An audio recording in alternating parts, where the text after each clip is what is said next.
What's up, guys? Sergeant Argibert here, and today we're gonna continue our reaction to Napoleon's Marshals. Yeah, this is gonna be our last episode, actually, so... Hold on, I think we're right here. Yup, what the heck is this called? Why does it look like that? But anyways, guys, yeah, we left off, we were talking about the second to last one. I can't really read his name because the quality is being weird. But yeah, let's finish up this series. Again, like I keep saying, I hope they make more Napoleonic videos. But without further ado, let's get started. Napoleon recalled Lannes for the war with war. Let's go back so the quality catches up.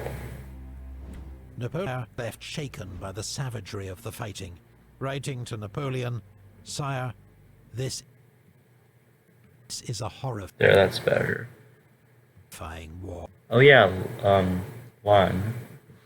Land, or whatever. Napoleon recalled Lannes for the war with Austria in 1809. His provisional corps formed the vanguard for Napoleon's four-day campaign, a series of quick victories over the Austrians that culminated in the Battle of Egmont. Napoleon next needed Regensburg taken quickly, and so, as usual, he turned to Lannes. After the first assault wave was mown down, Lannes' call for volunteers went unanswered. Furious, Why? he picked up a scaling ladder and shouted, That is slightly ridiculous, considering... Like, what? Like, come on, I don't understand. Like, the French soldiers at this point must have been really excited to, like, fight and stuff, since they're winning a bunch. "I'll show you that before I was a marshal, I was a grenadier, and still am." As he rushed forward, his aides grabbed the ladder from him, reorganized the men, and led a successful attack. After occupying Vienna, Napoleon ordered his army to cross the Danube in pursuit of the Austrians. Marshals Lannes and Massena led the way across improvised bridges, supported by Marshal Bessieres' cavalry. It was soon clear that Napoleon had miscalculated, and that they faced not just an Austrian rearguard. That is a lot! Oh my goodness! Oh, and look... What the heck is that name? Mark Graf Newsidol. What the heck? Okay, but... Anyways... But the full might of Archduke Charles's army. Massena held the village of Aspern, while Lannes organized the defense of Essling. But desperately needed reinforcements and ammunition were held up, as the Austrians floated obstacles downriver to smash the fragile bridges. Lannes' old rival, Marshal Bessieres, was placed under his temporary command. Lannes sent repeated orders for him to charge the enemy, in language that verged on an accusation of cowardice, and that evening the two marshals nearly came to blows. The next day, Lannes' corps led an attack on the Austrian centre, but was driven back by the weight of enemy fire. Oh no. The French-held villages were under constant, pulverizing bombardment. Around 4 p.m, Lannes' old friend, General Pouzet, was hit by a cannonball and killed in front of him. Lannes, badly shaken, walked off to sit alone for a moment, when a cannonball skipped along the ground and smashed both his legs. What? Are you serious? Lannes, badly shaken, walked off to sit alone. Lannes' old friend, General Pouzet, was hit by a cannonball and killed in front of him. What is it with these freaking cannonballs killing everybody? Oh my gosh, there's like a million people there's like a million cajillion people that have died from cannonballs, like, whenever I was watching the Napoleonic series. Just talk about all these generals dying left and right. Like, what? They're not supposed to be for... Oh, that's weird.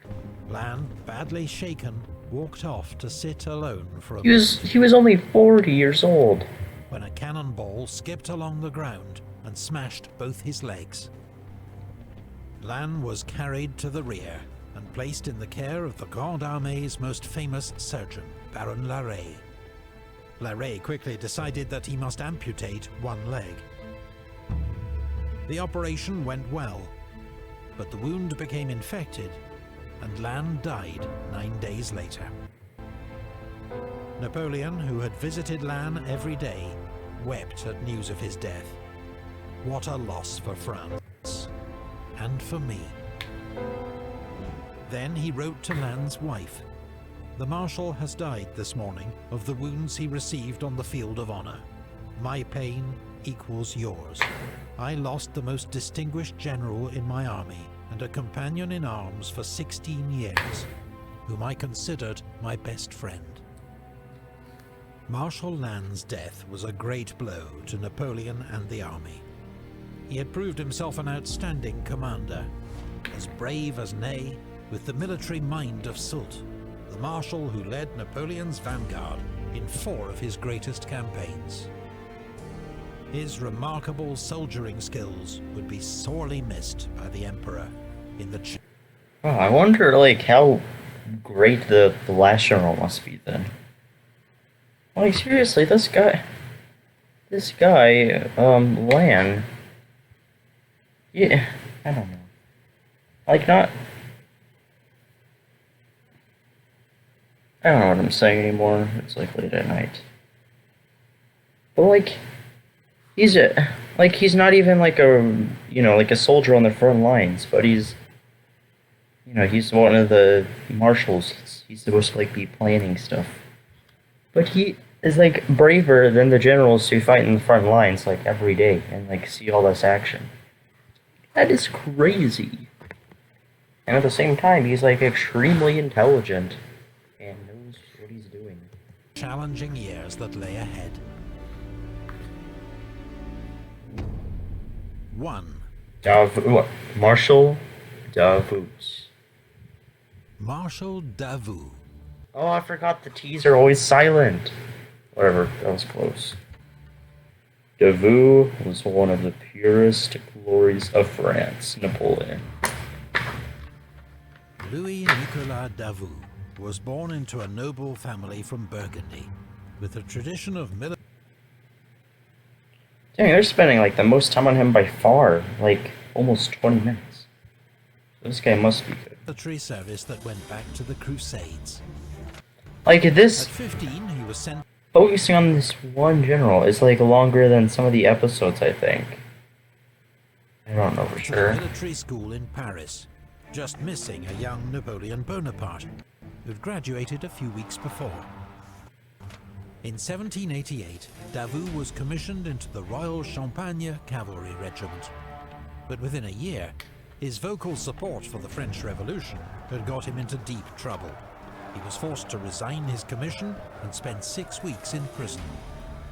In 1791, Davout joined a local volunteer battalion and was elected its deputy commander. The next year, France was at war with Austria and Prussia, and Davout soon proved himself a brave, highly organized and energetic officer. Well, he also won praise for attempting to prevent his commanding officer, General Dumouriez, defecting to the Austrians, though he was not successful. The incident... What? Why? I wonder what like happened to him afterwards, because the Austrians were defeated, eventually. So like was he turned over back to France or something? Like what happened? Did speed Davout's promotion to Brigadier General. But the revolution was now entering its most extreme phase. A new law barred ex-aristocrats from the army, and Davout had to resign his commission once more. A year passed before he was reinstated, with command of a cavalry brigade in the army of the Moselle. He led a series of daring operations against the Austrians, winning particular praise from General Desaix, who became a close friend. Oh, nice. In 1798, Desaix introduced Davout to his friend, General Bonaparte. Dang, Napoleon looks so different, like, especially his hair. It's so long. Napoleon was not at first impressed. Davout was aloof, untidy and awkward. Napoleon even described him as a damn brute. But he did trust Desaix's judgment, and gave Davout a command in his army bound for Egypt. It was a tough Guys, I'm saying that you didn't have an episode about Egypt. campaign for Davout, who caught dysentery in Cairo. But he further demonstrated his Oh dang it, what did I do? military skill, winning a series of skirmishes on Desaix's expedition into Upper Egypt, and later leading a successful assault on the town of Abu Qir. Soon after their return to France, General Desaix was killed at the Battle of Marengo, robbing Davout of a close friend and patron. Oh no. However, Napoleon had been won over by Davout's What the performance heck? He looks so different. in Egypt. He now promoted him General of Division and appointed him Inspector General of Cavalry. Napoleon also encouraged Davout to marry Amy Leclerc, Pauline Bonaparte's sister-in-law, bringing Davout within the first consul's extended family. It proved a loving marriage and a great source of strength to Davout in the years ahead. In 1803, Davout was given command. Jeez, Napoleon is like, I don't know, like all of his family members are marrying these like marshals and stuff. Like that happened to lots of his other marshals. It's cool. Of the camp of Bruges, where troops were preparing for the What does Batavia mean? Batavian Republic. What goes to Batavia? Batavia.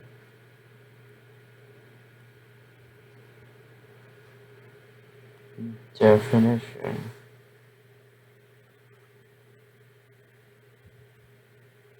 So it's an ancient district of the Netherlands, on an island at the mouth of the Rhine.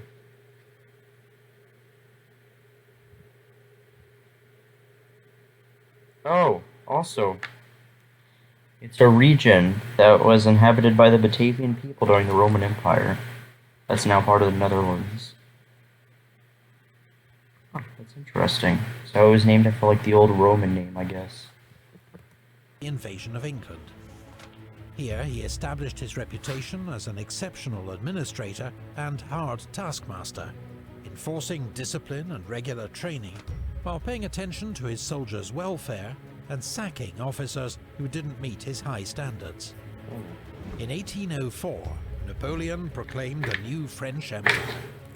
Wait, like you've got to have that fine line between discipline and like caring for your soldiers for their loyalty. And Davout, aged 34, became the youngest of its new marshals. His inclusion was a surprise to many, especially as he'd still not commanded anything larger than a brigade in battle. It's very likely that the deaths of Davout's patron, Desaix, and brother-in-law, Leclerc, cleared a path for him. The next year, Davout's troops became 3rd Corps of the Grande Armée and marched east to take on the 3rd Coalition.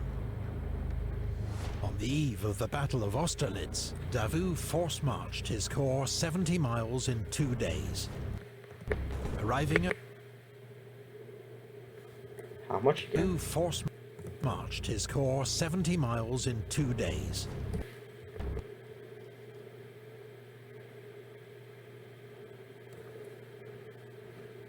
$70 miles in 2 days. That is crazy.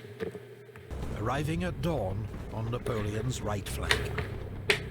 His troops went straight into action, holding off a powerful coalition attack, buying time for Napoleon's decisive move against the enemy centre.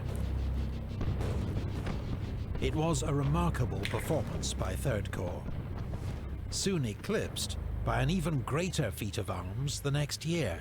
I'm surprised it's doing like so well at the very beginning. Like experience is a very important part of, you know, the military and how good you are. I don't know, I'm just surprised about how well he's doing. His like first time commanding an army that big. In the war against Prussia, as Napoleon concentrated his forces at Jena to attack what he believed was the main Prussian army, he ordered Davout's 3rd Corps and Bernadotte's 1st Corps to cut off their retreat. But 10 miles north of Napoleon, near Auerstedt, Davout ran straight into the main Prussian army. Oh, I've heard of this story before. With no sign of support from Marshal Bernadotte's First Corps, Davout's 26,000 men faced odds of more than 2 to 1. Davout's masterful handling of his troops enabled Third Corps to repel the Prussian onslaught. Then, his line stabilized, Davout went on the offensive. What, the offensive? That is crazy. And routed the enemy army. It was a stunning victory, won at a high price. 1 in 4 of Davout's men were either killed or wounded. But look at the Prussian casualties, wow. Napoleon heard the first report. He was incredulous. "Your marshal must have been seeing double," he told it. Incredulous? What the heck does that mean? Definition of incredulous. Oh, so like unwilling or unable to believe something. Said Decamps, making a joke of Davout's spectacle wearing. When the report was confirmed, he sent a message back to Davout. "Tell the Marshal that he, his generals and his troops have gained everlasting claims on my gratitude." He later gave Third Corps the honor of being the first troops to enter Berlin. The next year, at Eylau, Davout's corps again played a pivotal role, trying to turn the Russian flank. When his men were driven back, Davout rallied them, shouting, "The cowards will die in Siberia, the brave will die on the field of honor." This time, Third Corps could not break through, but its tenacity helped persuade the Russians to retreat that night. Dang. Following the peace treaty of Tilsit, Davout became Governor-General of the new Duchy of Warsaw, where he oversaw the recruitment and training of Polish troops. Of Warsaw, of Tilsit, Davout became Governor-General of the new Duchy of Warsaw. What does Governor-General mean? Like, does that just mean he's the leader of that state? Like, I don't... Where he Like, I know what governor means, obviously, but like, what's Governor-General? Oversaw the recruitment and training of Polish troops. In 1808, he was ennobled as Duke of Auerstedt. But for all his military prowess, Davout was not a popular figure. Notoriously tough, his troops respected rather than loved him, while several marshals were irritated by his air of superiority and blunt manner. In 1809, with war looming with Austria, Davout rejoined Third Corps at Regensburg. When Archduke Charles advanced into Bavaria, the army's temporary commander, Marshal Berthier, nearly left Davout to be cut off. As soon as Napoleon arrived, he ordered Davout to withdraw. It was almost too late, but with immense skill, Davout and Third Corps were able to fight their way clear. And How? How? Look! How? Davout and Third Corps were able to fight their way clear and rejoin the army. Davout played a major part in the counter-offensive that followed, known as the Four-Day Campaign, pinning Austrian forces at Egmont until Napoleon arrived to deliver the decisive blow. A month later, at the Battle of Aspern, Davout and Third Corps never made it across the river. The Marshal's role was limited to trying to sort out the crisis at the bridges until the French were forced to withdraw. When the army crossed the Danube again 6 weeks later, Davout was in his usual post on the right wing. On the first day of the Battle of Wagram, the Emperor criticized Davout for his slow attack.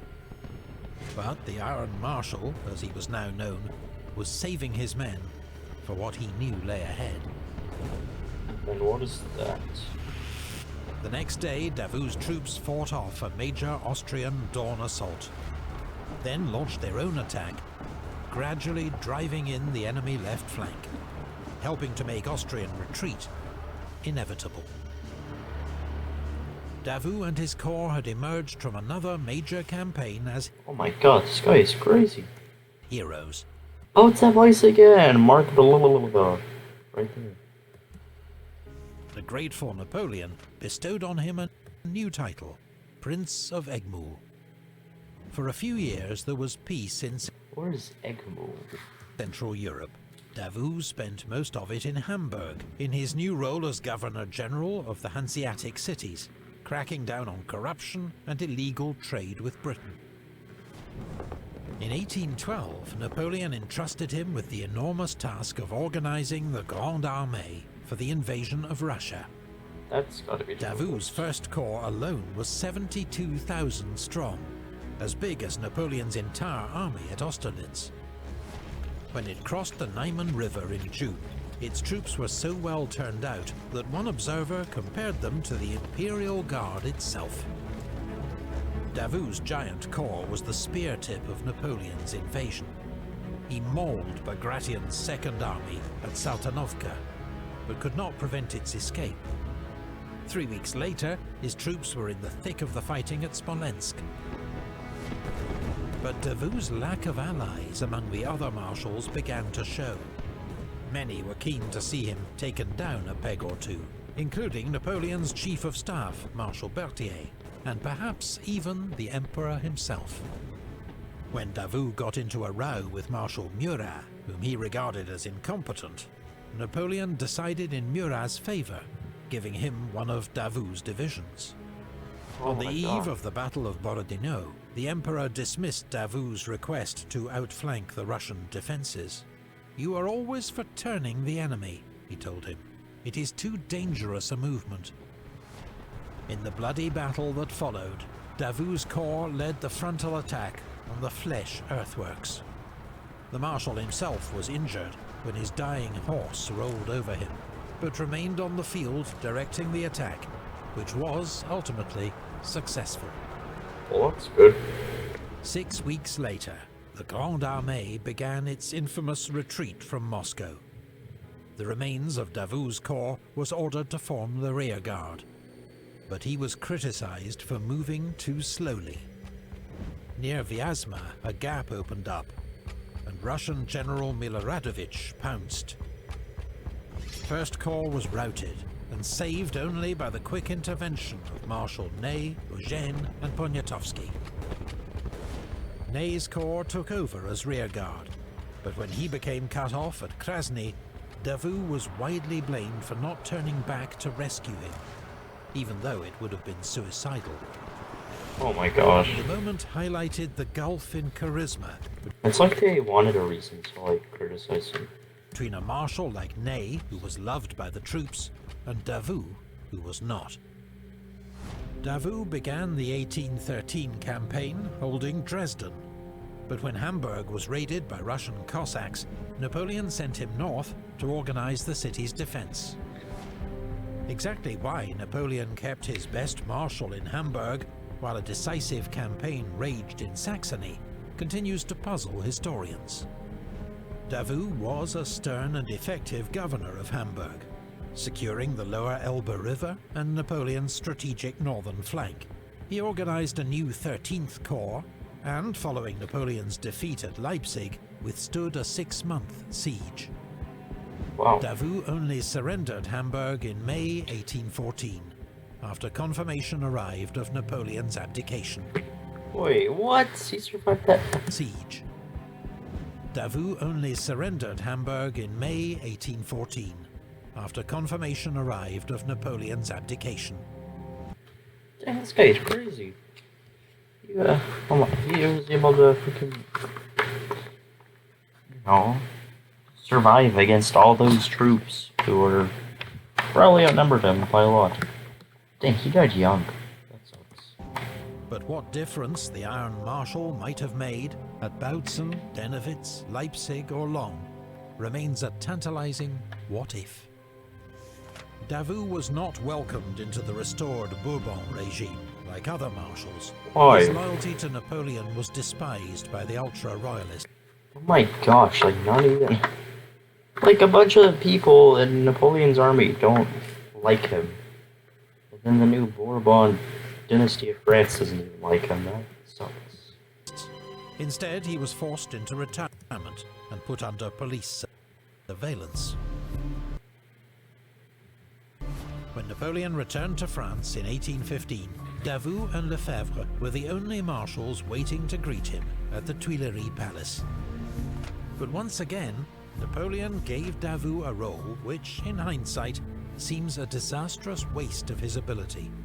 Davout was made Minister of War and Governor of Paris. Vital roles requiring a brilliant and loyal administrator, and Davout worked miracles to raise a new army for Napoleon's final campaign.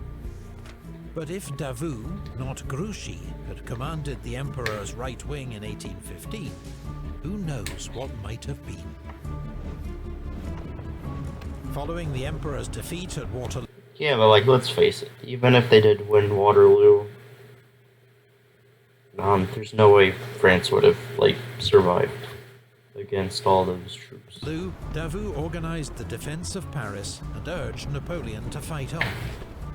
Later accepting that he must abdicate, Davout ensured Napoleon's safe passage to the coast and submitted to the Bourbons. The Royalists had promised Davout that his officers would not be prosecuted for their conduct. He was furious to discover these assurances would not be honoured. He also testified on behalf of Marshal Ney, but could not save him from a firing squad. Davout was stripped of his rank and income, though they were restored 2 years later, thanks to the intercession of Marshal MacDonald. Davout shunned court, as he always had. His health was failing, and in 1821, the death of his eldest daughter left him grief-stricken. He died 2 years later of tuberculosis, aged 53. Davout, the youngest and least proven of Napoleon's marshals, proved the most capable of all.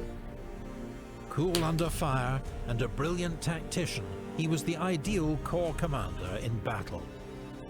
A superb administrator, he was a stern and loyal deputy for the Emperor in Poland and Germany. That kind of sucks though, he was involved really His main early. weakness was his severe and blunt manner, Actually, never mind. I guess that makes sense. which won few friends and left some even wishing to see him fail. Not something they saw from the Iron Marshal very often. Oh my gosh. So conclude. I cannot believe we're finished with all of this. This is such a good series. I don't know, I wish they would do more episodes because this is interesting. Yeah, like, Mr. Davout said Murat wasn't that competent. And I mean, he's in the top 10, so I guess that's gotta count for something. But definitely not as competent as him. Where's Ney? Oh, Ney is pretty good too, number 5. Our ranking of Napoleon's marshals. 26 dramatic lives that reflect a tumultuous age. Products of a military meritocracy forged in the French Revolution. Skills honed by 2 decades of war. Their fates entwined in the rise and fall of empires. History may never see such an extraordinary, diverse and colourful collection of military commanders again. Thank you. Well, thank you all for watching. I really enjoyed that series, and you know, hopefully they have more. But with that being said, I'll see you guys in the next video. And the next video will be the next episode of Easter's series about the Eastern Front tonight and World War II. So it's going to be in 1942, the German attack into the Caucasus, the Soviets coming back. But yeah, goodbye. Hello everyone, if you enjoyed this video, make sure to like it and subscribe to my channel, and you know, turn on the notification bell thingy. And if you didn't, then make sure to leave a thumbs down. But yeah, that would be greatly appreciated. And while you're at it, go ahead and watch my other videos. They're probably just as good, and if not better than this one right now. Except for my oldest videos, don't watch those. And, subscribe to these people down here, my fellow sergeants. They're other YouTubers that I either know or I have in high regards. Yeah, even my cat agrees. So, thank you for watching, and have a great day.